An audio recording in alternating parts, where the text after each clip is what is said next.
Ya, bismillah. Assalamualaikum warahmatullahi wabarakatuh. Waalaikumsalam warahmatullahi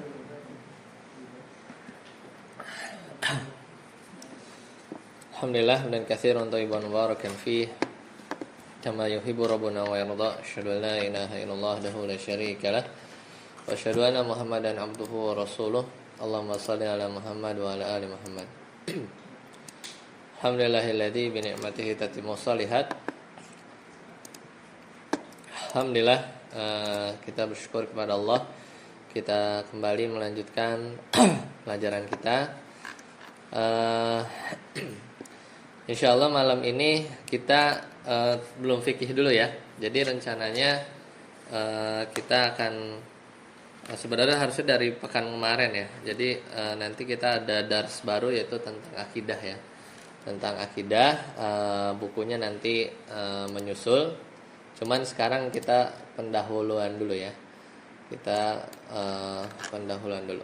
Ini Anda share materinya di sini. Hah? Iya nanti lagi Ana siapin dulu ya. Nah, jadi kita akan belajar tentang akidah ya. Kita mulai dari rukun iman ya.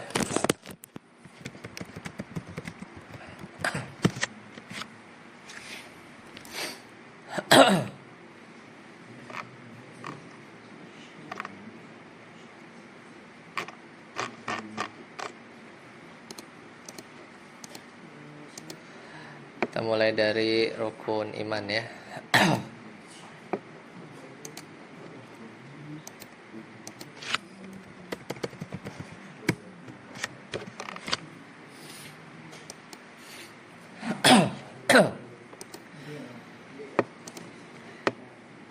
Ya, rukun iman yang pertama ada yang tahu apa? Nah, nggak salah ya. Insyaallah.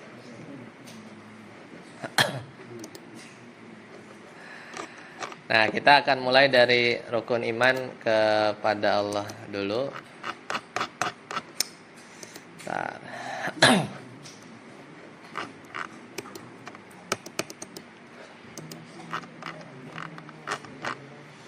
Nah, ada kira-kira ada yang tahu nggak kalau apa namanya? Atau ada, pertama, kalau kita Ana tanya terkait iman kepada Allah itu yang ada di bayangan teman-teman semua itu seperti apa? Coba Khalid. Apa maksudnya? Kebayang nggak? Iman kepada Allah tuh maksudnya apa sih, Lid? Kayak gimana sih gitu kita caranya, coba. Pengen dengar dari Khalid. Hah? Iyalah, menurut sendiri. Yang dipahami gimana? Hah? Beribadah. Ya benar. Terus Faiz apa? Ya berarti takwa gitu ya. Tadi kan ibadah. Terus kalau Sofan, kira-kira apa Sofan? Kalau iman kepada Allah tuh apa sih yang kebayang sekarang di otak sekarang, terpikir apa?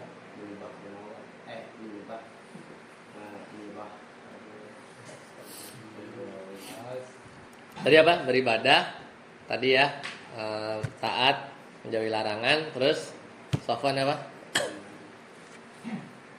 Kalau iman kepada Allah, yang kepikiran apa aja bebas. Satu kata, dua kata.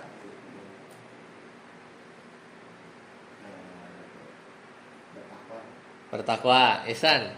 Ihsan. Iman kepada Allah apa San? Yang kebayang, yang di otak tuh apa sekarang? Apa? Apa? Menuruti perintah-perintah.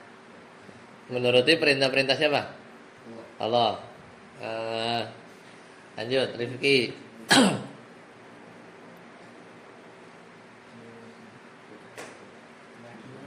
Apa? Meyakini apanya? Meyakini Tuhan itu hanya Allah saja. Terus Yusuf Meyakini kalau Allah itu ada. apa? Meyakini kalau Allah itu ada, ya betul. Semuanya udah nggak ada yang salah, ya. Itu yang kebayang kan. Nah tinggal karena nanti kan rukun iman itu kan ada 6, ya. Dan kita harus bisa menjabarkan detail. Coba nanti kalau kita ketemu misalnya di pesawat ya sama bule, ya, tiba-tiba dia nanya agamanya apa? Ya, what is your religion? Misalnya, Islam. Wah, how about Islam? Apa? Islam apa? Kan bingung kan? Kan bisa aja ditanya orang. Ternyata dia mungkin bisa jadi masuk Islam gitu kan. Ya, minimal kita tahu lah apa yang mau kita omongin, ya. Minimal kita tahu apa yang mau kita omongin. Nah, jadi agama Islam ini sebelum kita masuk ke rukun iman ya, itu nanti kita bahas nanti satu persatu dan juga sampai nanti di rukun iman ke-6 ya. Apa itu qada dan qadar ya, gimana kiamat, nanti itu masih panjang. Tapi nanti kita mulai dari nomor 1 dulu. Nah, agama Islam ini kita tahu ya, agama Islam kita itu punya tingkatan. Pernah dengar yang hadis Jibril ya kan? Bahwa Islam itu punya beberapa tingkatan, yaitu apa? Islam, iman, ihsan. Ihsannya ada di sini ya. Islam itu apa? Ini, engkau anta budallaha, ya engkau ya bersaksi ya. Sebagaimana kata hadis ini ya, hadis Jibril. Ketika itu beliau bertanya kan, kelihatan kan? Nah, ini ya. Fa'akhbirni anil iman. Nah, sebelumnya itu ditanya kan? Nah, ini. Ya Muhammad, akhbirni anil Islam. Faqala Rasulullah sallallahu alaihi wasallam, al-Islamu an tashhadu an la ilaha illallah wa anna Muhammadan Rasulullah. Seterusnya sampai apa? Haji. Ya. Itu amalan lahir. Nah, kemudian malaikat tuh nanya lagi. Sodakta kan? Engkau benar lah. Dia yang nanya, tapi dia yang benerin. Aneh kan? Padahal malaikat itu kan. Kemudian ditanya, fa'ajibna lahu yas'aluhu wa yusaddiquhu. Qala, fa'akhbirni anil iman. Apa itu iman? An tu'mina billahi wa malaikatihi. Lihat, engkau beriman. Nah, nanti ini belajar nih. An ini nanti gantinya lan ya.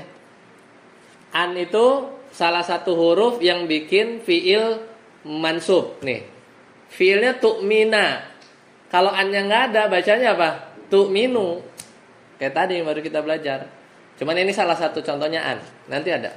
Ntar ya kita ketemu belajar lagi. Yang kau beriman kepada Allah wa malaikatihi. Jadi makhluk yang di langit dulu, malaikat turun. Wa kutubihi, kalau suka kebalik-balik ya ngafalinnya ya. Dari Allah turun dulu, yang masih di langit nih, malaikat. Turun lagi. Malaikat kan ya nanti Al-Qur'an. Baru yang makhluk di bumi apa? Rasul. Baru hari kiamat. Baru nah, ini menariknya di sini. Kalau Allah pakai tu'minu, ya. Malaikat enggak dibilang antu mina billah wa tu'mina malaikatihi wa tu'mina, enggak gitu kan? Tapi malaikat, kitab, rasul, wal yaumil akhir. Lah, giliran qada dan qadar diulang lagi nih. Kenapa enggak? Wal yaumil akhiri bil qadari ya dan seterusnya. Tapi diulang lagi. Wa tu'mina bil qadari, dan beriman kepada qada yang baik, wa syarrihi, dan yang buruk. Ini isyarat nanti. Memang nanti di dalam kita bahas rukun iman itu banyak penyimpangan berkaitan dengan takdir. Ya. Takdir ini yang memang kalau dijelasin kayaknya rumit, tapi sebenarnya gampang. Apalagi kalau teman-teman, sih belum ada fisika ya, belum kan ya? Udah nanti pas di kelas 10 kita kenalan sama fisika ya, itu menjelaskannya lebih enak. Nah, satu lagi apa? Ihsan. Ihsan itu apa? Santri rik, enggak. Kola. Ihsan itu anta budallah, engkau beribadah. Nah, ini domir apa nih? Fi'il mudhari kan? Ini abida apa? Tadi apa? Abada ya'budu, ya'budani, ya'buduna. Tapi itu cewek. Hiya. Ta'budani, ta'buduna. Antanya apa? Ta'budani, ta'buduna, ta'budu. Nah ini. Ya, engkau ya tadi ya, engkau. Engkau beribadah ka'annaka tarahu. Seperti apa? Engkau melihat Allah.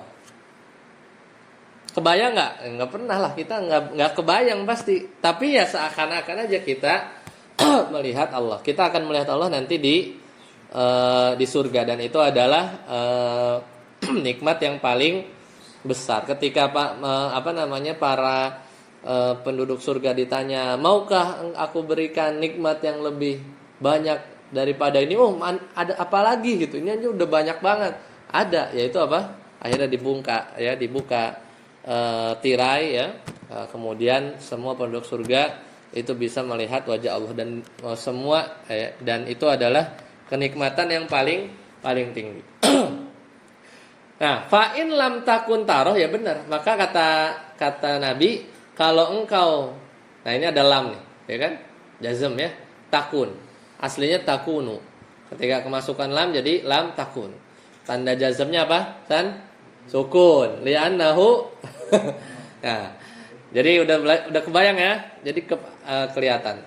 Tarohu. Karena jika engkau tidak bisa melihat Allah, ya Nabi ya pasti tahu. Fa innahu yara. Tapi yakin bahwa Allah akan melihat kita. Jadi ya kita beribadah senantiasa diawasi. Nah, gambarnya kayak gini antara Islam sama ihsan sama iman. Nah, ada gambarnya. Nah, gini. Tuh, ihsannya di dalam. Jadi yang paling luar nih ya. Jadi kalau gambarannya gini. Ini matematika, tahu nggak diagram Venn? Belajar nggak? Nah, ini diagram Venn.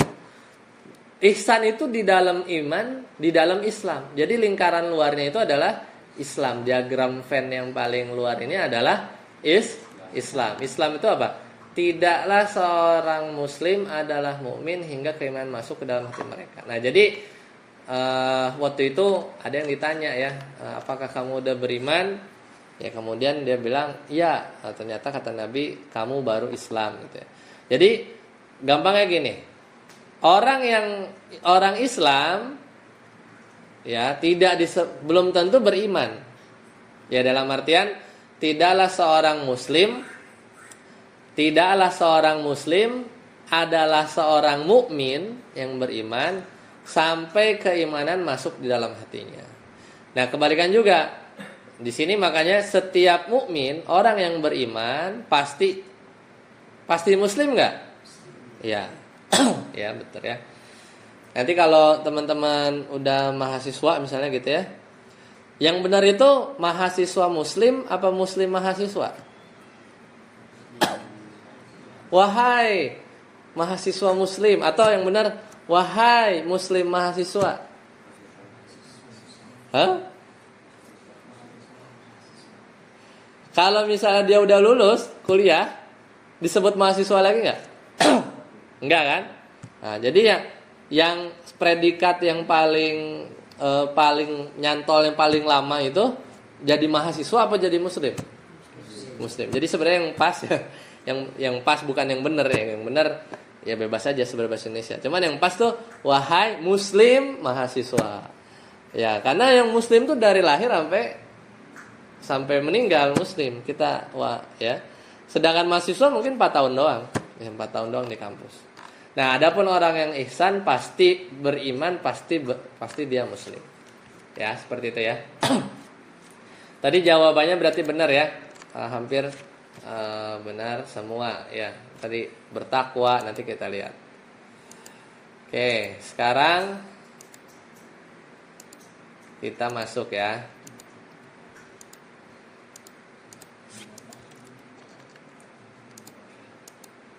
Nah, ini ya.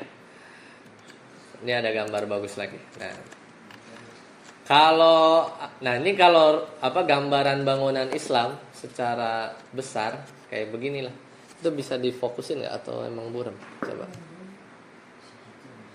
Nah, itu ya. Nah, jadi coba kalau dari hadis Jibril tadi, rukun iman itu rata-rata amalan hati, af'alul qulub. Ini kayak kan meyakini semua kan? Itu ibarat pondasi agama kita, ya akidah. Nah, ini yang kita mau pelajarin nanti ya dalam beberapa pertemuan ke depan itu adalah tentang akidah. Adapun yang nampak-nampak nih tadi kita sholat isya, sholat maghrib, ya, besok puasa misalnya Kamis, ya haji, zakat ini adalah ya apa namanya cabang-cabang keislaman. Dan yang paling ini ya makanya disebutnya sholat itu tiang agama. Di sini kelihatan nih ada syahadat ya. Dan itu juga amalan lisan kan, dan juga amalan hati. Nah, jadi biar kebayang ya bangunan Islam itu seperti itu ya, yang ada pada diri kita. Nah, sekarang sebelum kita masuk ya, nanti rukun iman yang pertama, kedua, ketiga, keempat, kita bahas dulu kaidah-kaidah kita sebelum belajar. Nah, kaidah pertama begini. Kita mau belajar nih ya, kita mau belajar apa? Rukun iman. Kaidah pertama teman-teman harus melihat ini. Keimanan ya kepada seluruh rukun iman, berarti ada berapa? Ada 6. Itu merupakan keharusan. Kaidahnya nih ya. Siapa yang mengingkari satu saja dari 6, saya mah semua percaya, tapi saya nggak percaya nabi, kitab, malaikat, hari akhir, percaya. Sah nggak keimanannya? Nggak bisa. Karena kaidah pertama ini, siapa yang mengingkari satu saja dari rukun iman, maka dia kufur. Ya. Dan nggak bermanfaat. Ya, nggak bermanfaat. Kayak misal orang Nasrani, dia beriman nggak segala macam? Mungkin beriman. Cuman gara-gara satu aja nggak beriman sama siapa? Nabi Muhammad SAW, maka dia dikatakan kufur. Karena dalam Al-Quran itu sepaket. Nggak bisa, saya mau nomor 1, 2, 3, 4 nggak usah, 5 iya, 6 iya gitu. Nggak bisa, harus semua. Paham ya? Jadi kalau kita belajar rukun iman tuh harus 6-6-nya, ya harus 6-6-nya. Kita pahami. Kaidah kedua. Nah ini. Kita udah 6 kita beriman. Tapi mungkin masih secara umum kayak teman-teman tadi. Maksudnya rukun iman apa? Tadi meyakini bahwa Allah itu ada, baru global kan? Nah, tapi lihat kaidah kedua. Kata penulis ya di sini, demikian pula halnya untuk masing-masing rukun iman harus diimani secara sempurna dan utuh. Contoh. Ada orang dia beriman kepada kitab Allah, ya. Kayak misalnya orang Yahudi. Orang Yahudi ini kan ahlul kitab kan? Dia diturunin kitab apa aja? Taurat lah dari zaman Nabi Musa. Nah, dia beriman berarti sama kitab, beriman. Tapi pas Nabi Muhammad lahir, muncul membawa Al-Qur'an, Bani Israel atau orang-orang Yahudi ini percaya enggak sama Al-Qur'an? Enggak. Disebut beriman enggak? Enggak aci. Kenapa? Karena harus apa? Harus sempurna dan utuh. Kayak misalnya juga sama. Orang Yahudi percaya tuh dari Nabi Adam sampai ke Nabi Ibrahim, Ishak. Nabi Ibrahim punya anak siapa? Ishak dan Ismail. Dari Nabi Ishak turun kan? Terus nabi-nabi Bani Israel sampai mentok di Nabi Isa. Mereka beriman. Tapi giliran setelah Nabi Isa, ya, Nabi terakhir siapa? Nabi Muhammad. Dari jalur Ismail ke bawah sampai Nabi Muhammad. Nah, gara-gara satu dia bilang saya beriman kepada Nabi, tapi kecuali Nabi Muhammad, maka ngaci. Ya, jadi nggak bisa. Dia iman kepada Rasul Nabinya coret, nggak ada. Lah kalau satu coret, 6-6-nya nggak berguna. Ya, 6-6-nya tidak berguna. Udah ya. Nah, satu lagi nih, ini yang makin membuat kita harus belajar secara rinci keimanan. Yaitu apa? Beriman kepada rukun iman harus sesuai dalil. Nah, misal tadi ditanya tadi apa? Tadi yang Yusuf misalnya. Beriman kepada Allah atau maksudnya itu adalah meyakini keberadaan Allah gitu ya. Dalilnya mana? Ada di surat mana? Nah, itu minimal kita harus tahu. Minimal kita harus tahu. Jadi bukan tadi siapa yang jawab? Ihsan ya? Yang Sofwan jawab bertakwa, Ihsan bertawakal juga.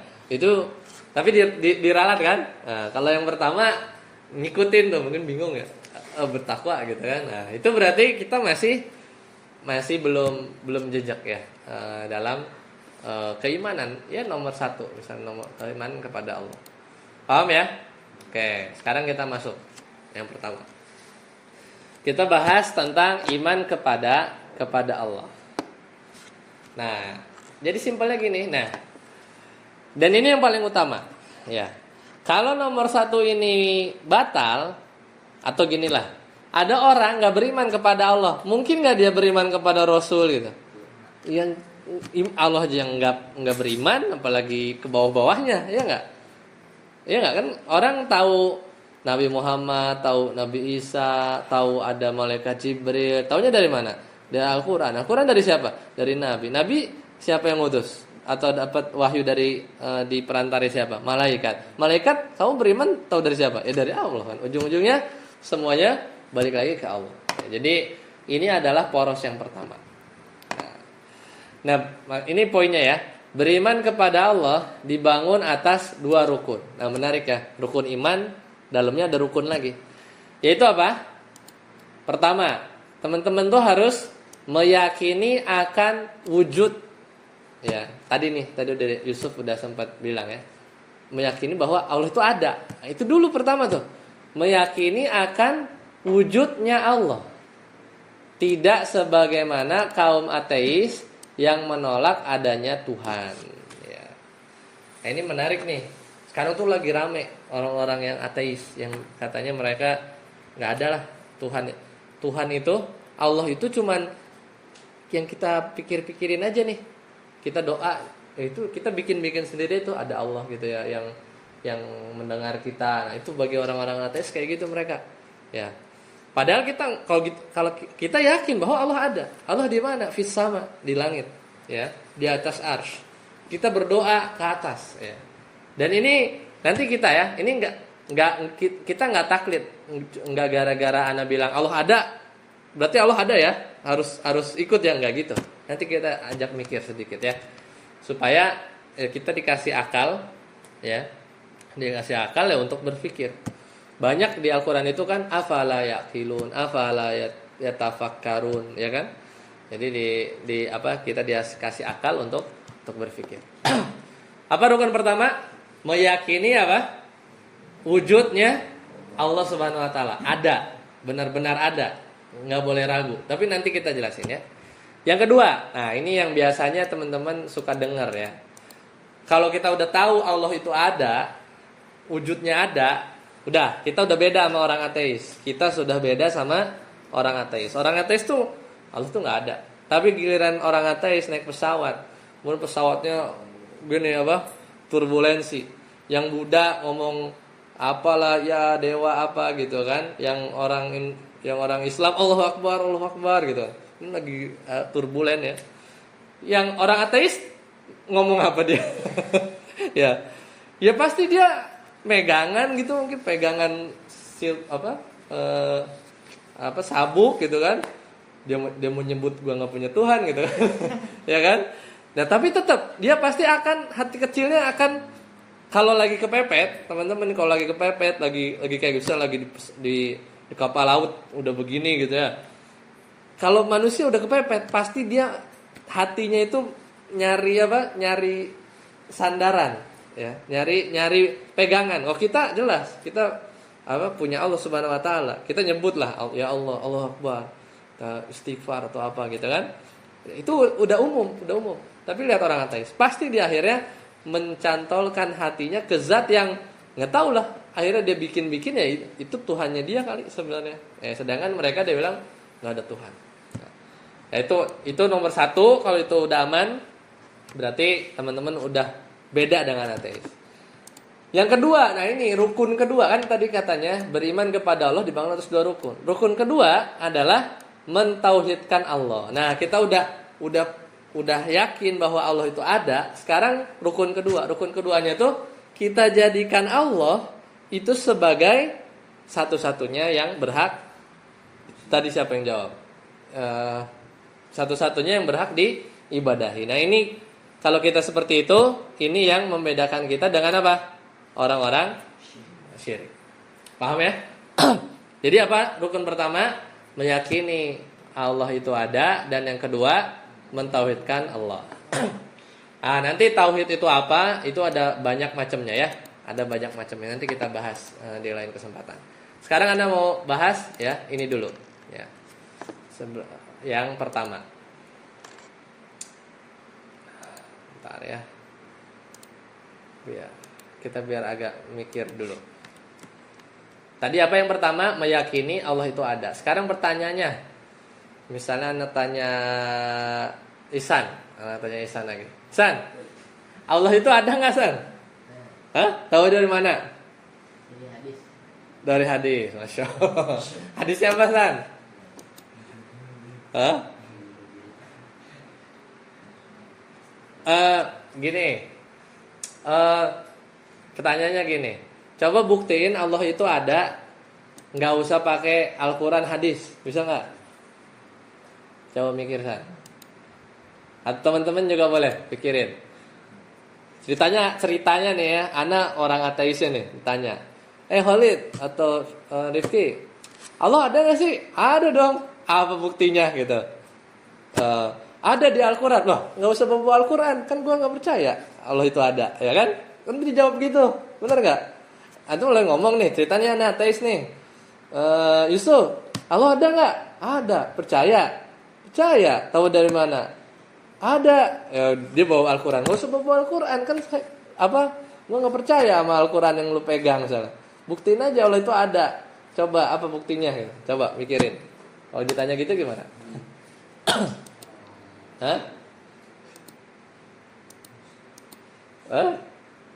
Nggak bisa buktiin kan? Berarti Allah itu nggak ada. Gimana? Kayak gitu. Malu dong kita.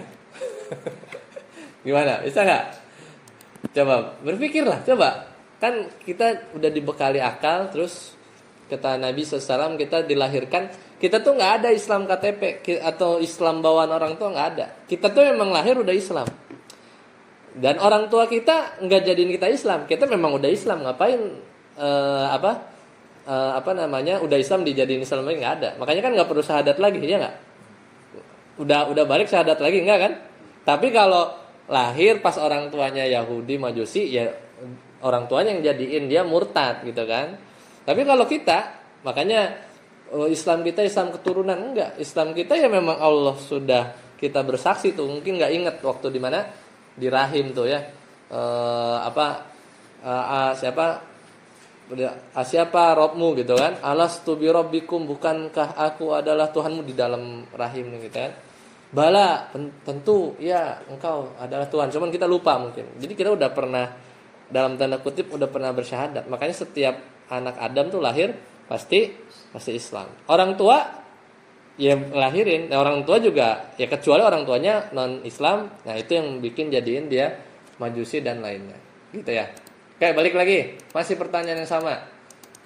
Ya, apa buktinya Allah ada? Secara akal dulu aja. Coba berpikir. Harus bisa ngungkapin, nggak usah bawa ayat gitu, nggak usah bawa ayat, nggak usah bawa hadis. Kalau Ihsan kan ini ustadz ya, jadi berasal hadis gitu kan. Susah ntar kalau debat sama orang ateis, dia mah mana percaya hadis ya. Gimana kita cara bikin orang ateis jadi seenggaknya percaya ada Tuhan aja. Ntar Tuhannya versi mana kita kasih tahu lagi, Allah yang benar, karena kan nanti malah ketemunya sama orang non Islam juga. masuk lubang ini, kalau masuk lubang buaya lagi. Ayo, apa? Ada yang tahu? Khalid, coba Khalid. Apa buktinya? Allah itu ada. Bukan, jangan. Mungkin orang ateis nggak mau pakai bahasa Allah. Tuhan, dia pengennya Tuhan. Karena kalau Allah itu Tuhannya orang Islam gitu. Kan begitu, apa sudut pandangnya. Jadi misalnya ada orang ateis nanya, buktikan kalau Tuhan itu ada. Nah itu dulu deh. Coba Khalid gimana? Khalid tahu Tuhan itu Allah menurut Khalid kan. Cuman Tuhan itu ada. Nah ini gimana yakinin orang ateis yang nggak percaya Tuhan itu ada? Hah? Nggak tahu. Coba Faiz, coba. Coba gimana?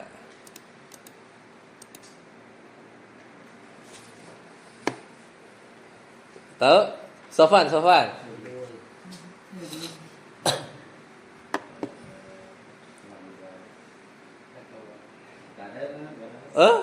Sekarang balik lagi. Siapa? Ihsan.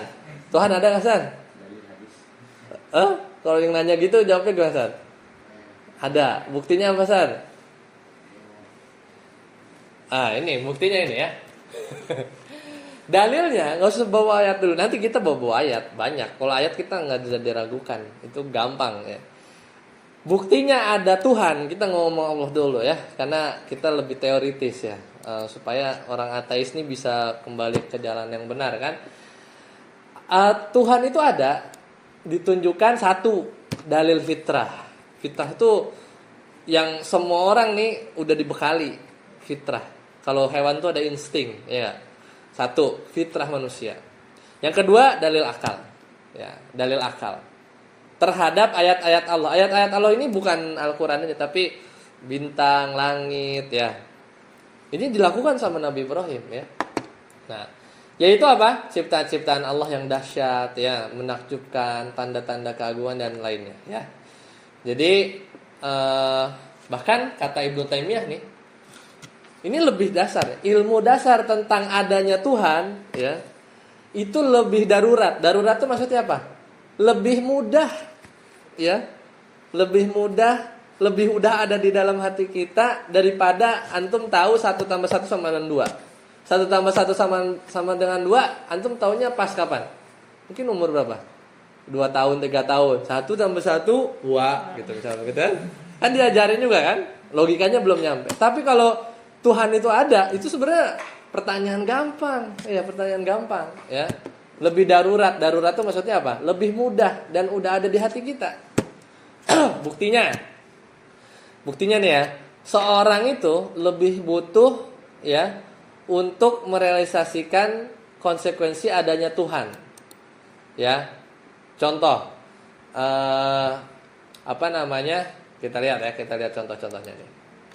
Contoh. Nah, ambil contoh ya. Nah, ini dalil fitrah. Ini kan ayat ya, ini ayat. Nanti kita bahas. Ini sabda Nabi bahwasanya setiap tadi ya, ma min mauludin illa yulada alal fitrah. Ya, tidaklah orang lahir melainkan di atas fitrah, di atas Islam.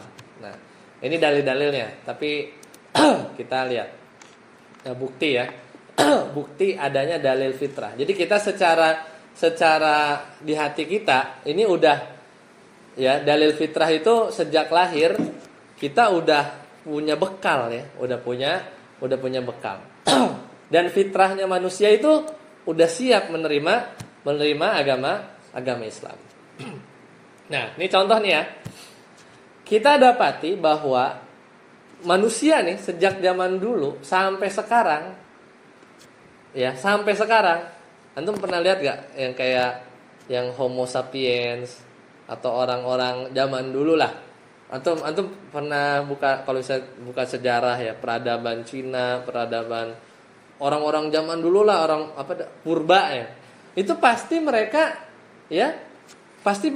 ada aja yang dijadiin Tuhan. Entah itu batu, ya enggak? Entah itu dia jadiin Tuhan pohon, ya. Ya itu kan salah. Tapi maksudnya pasti mereka tuh mencari kan, mana nih yang harus dia sembah gitu. Nah, itu bukti bahwa fitrah itu udah ada. Cuman orang-orang kayak gitu ya salah aja, ya kan? Tapi udah secara manusia tuh pasti nyari sosok yang dia tempat bergantung, itu satu. Ya. Sedangkan ateis, mana ada peradaban ateis? Ya nggak? Zaman dulu ada peradaban ateis, nggak ada. Ateis itu baru belakangan. Ateis itu baru datang belakangan.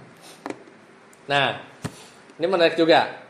Kalau teman-teman nanti jalan-jalan ke penjuru dunia nih, kemana-mana nih, itu pasti teman-teman akan dapetin apa? Budaya, suku, itu yang punya agama beda-beda. Mungkin antum berjalan ke sana ketemu tempat ibadah yang khusus orang-orang sana. Jadi ini membuktikan bahwa orang-orang yang di zaman dulu meskipun terpencar-pencar, itu dia pengennya tuh beribadah. Cuman mungkin salah aja. Ya, belum benar. Nah, ini bukti bahwa adanya fitrah di dalam hati kita. Nah, sama kalau kita ketemu anak kecil, ya, untuk bilang makanannya dari mana? Ya, dari Allah ya, ini rezeki. Pasti anak tuh lebih mudah, ya, lebih mudah. Itu menunjukkan bahwa hati kita tuh memang udah ada fitrah ya di sana, ya, udah ada yakin. Nah, seperti itu ya. Jadi seperti misalnya fitrah manusia nggak mau kalau disuruh apa? Menyembah hewan. Mau san, nyembah sapi san? Atau nyembah manusia? Nah, pasti fitrah kita menolak. Seperti itu ya. Jadi itu dalil pertama ya. Nah, nanti selanjutnya nanti yang anak kita bahas ya tentang dalil secara akal ya. Dalil secara akal. Dalil secara akal sih gampang. Kayak misalnya kalau kita ngurus apa ya, misalnya ya rumah ini nih kan nggak mungkin tiba-tiba itu tadi kerja bakti kan ya nggak tiba-tiba rapi sendiri kan.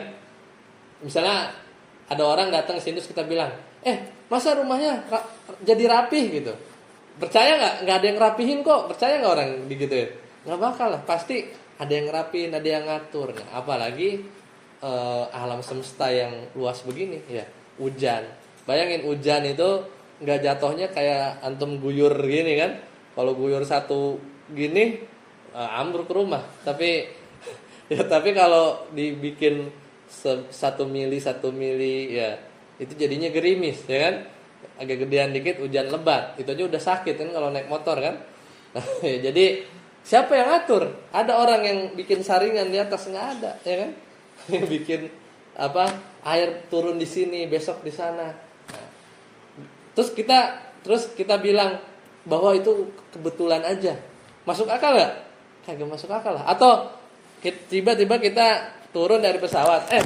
Masa kita naik pesawat tadi nggak ada pilotnya gitu? Percaya nggak? Ya, nggak mungkin lah. Pasti ada yang ngendarain. Ya, meskipun sekarang ada kereta nggak ada masinisnya ya. Tapi tetap aja itu digerakin, ada yang ngatur ya. Kayak teman-teman naik LRT itu di ruang masinis nggak ada. Makanya kalau malam-malam naik MRT ke depan, nah kosong ya, kayak nggak ada ininya ya. Tapi itu digerakin, ada yang ngatur, ini jalan, dia berhenti, itu ada tetap ya. Dan itu aja ada yang ngatur, apalagi alam semesta. Itu satu dari sekian banyak. Nanti kita lanjutkan ya dalil-dalil secara akal dulu. Kalau secara Al-Quran kita udah paham lah, kita udah pasti yakin ya. Cuman kita harus siap ya. Kalau ada orang iseng ya nanya, atau teman sebaya tiba-tiba dia nyeleneh, ngapain lu ngaji, kan Allah nggak ada gitu kan. Kita emang balikin lagi aja, emang Allah nggak ada, buktinya apa? Ya buktinya dia juga bingung mungkin ya. Anda juga harus baca-baca lagi. Ada dia. Jadi buktinya, tapi ini jangan jadi subhat ya. Kalau Allah ada, ya kenapa Allah ciptain setan? Kan setan bikin pusing kita aja. Atau kenapa kalau Allah ada, kenapa itu di Palestina kok dibiarkan menderita, sedangkan kita di sini hidup makan asik-asik aja? Nah, bingung nggak kalau ditanya gitu? Katanya Allah ada, mana keadilan ini? Wah, bingung nggak? Nah, nanti ya, itu hapus dulu ya, itu bukan syubhat ya, nanti kita jawab ya. Jadi harus siap kita ya, berpikir seperti itu supaya kita tidak tetap yakin ya kalau ada Itu syubhat tuh kayak gitu ya, itu syubhat. Tapi nanti dijawabnya simpelnya ya, biar antum nggak nanti jadi sesat. Intinya semua keburukan yang ada di mata kita itu ada hikmahnya, dan hikmahnya itu datang dari Allah. Seperti kita minum obat, ya, obat pahit nggak? Pahit. Tapi di balik pahitnya obat ada apa? Kesembuhan. Begitu juga sama. Kita diuji, orang Palestina diuji itu menghapuskan dosa-dosa mereka, ya kan? Diangkat derajatnya. Dari situlah muncul orang bisa berinfak. Coba nggak ada kasus-kasus misalnya di Palestina, kita nggak berbondong-bondong berinfak kan? Nggak ada semangat jihad, jihad nggak bakal ada, ya kan? Syariat Islam besar nggak jihad? Ya, bakal ada nggak kalau Palestina nggak ditindas? Ya kagak ada kan? Nah, banyak kan jadinya hikmah-hikmah yang Allah pengen buka. Nah, itu salah satu jawabannya. Jadi nggak jadi subat ya kalau ditanya kayak gitu. Nah, habis itu dulu kita cukupkan. Subhanakallahumma bihamdika asyhadu an la ilaha illa anta astaghfiruka wa atubu ilaik. Assalamualaikum warahmatullahi wabarakatuh.